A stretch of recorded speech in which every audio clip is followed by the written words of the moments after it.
Hey guys, what's up? In this tutorial you will learn how you can add a table to your pages on Notion without any technical skills. It is very simple, so let us guide you through this. Head over to your page on Notion, so let me go with that one here for demonstration purposes. And next, click on the line where you'd like to place your table.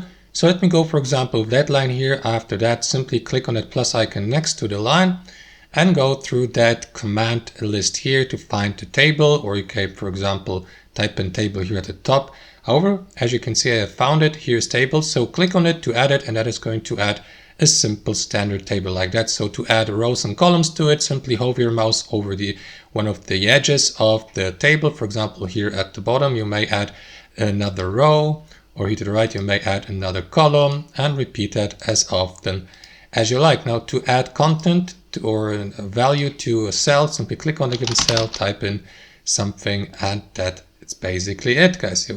That's basically it. That's how you add a table or a standard table to your pages on Notion. Thanks for watching and see you next time.